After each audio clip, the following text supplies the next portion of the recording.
Chers amis de Lingaero, bonjour, j'espère que vous allez bien.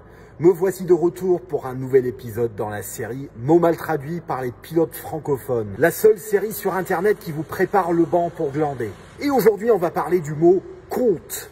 Alors, tenir compte, prendre en compte, rendre des comptes. Il y a tout plein d'expressions en français qui utilisent le mot compte. Mais comme toujours, quand on cherche à traduire ces expressions en anglais, la traduction va dépendre du contexte et du message qu'on cherche à transmettre. Alors pour traduire l'idée de tenir compte de, ou prendre en compte quelque chose au sens inclure dans un calcul, à ce moment-là, on va dire to take into account. Donc par exemple, quand on calcule son carburant avant un vol, il faut prendre en compte le vent de face. When you calculate your fuel before a flight, you have to take into account the headwind.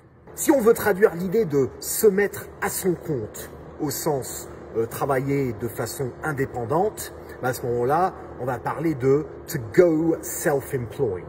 Donc par exemple, j'ai travaillé pendant plusieurs années en tant qu'instructeur salarié dans une école avant de me mettre à mon compte. I worked for several years as a salaried instructor before going self-employed. Si on veut traduire l'idée de travailler pour le compte de un autre organisme ou d'une autre société, à ce moment-là, on peut utiliser l'expression on behalf of. Donc par exemple, ma compagnie fait des charters pour le compte d'Air France. My company operates charter flights on behalf of Air France. Alors maintenant, se rendre compte de quelque chose. En fait, il y a deux façons de traduire cette idée-là. Soit par un nom, soit on passe par une formule avec how. Donc par exemple, avant de voler en été, je ne m'étais pas bien rendu compte de l'effet de la température sur les performances de l'avion au décollage. Donc là, j'ai deux façons de traduire ça. Before flying in the summer, I hadn't realized the effect of heat on the aircraft's take-off performance. Ou sinon, before flying in the summer, I hadn't realized how heat affected the aircraft's take-off performance. Alors maintenant, pour dire qu'on a des comptes à rendre à quelqu'un ou à un organisme donné, à ce moment-là, on va dire to be accountable to. Donc par exemple, les examinateurs en vol ont tous des comptes à rendre à l'aviation civile. All flight examiners are accountable to their CAA. Pour traduire l'idée de en fin de compte ou au bout du compte, il y a plusieurs façons de traduire.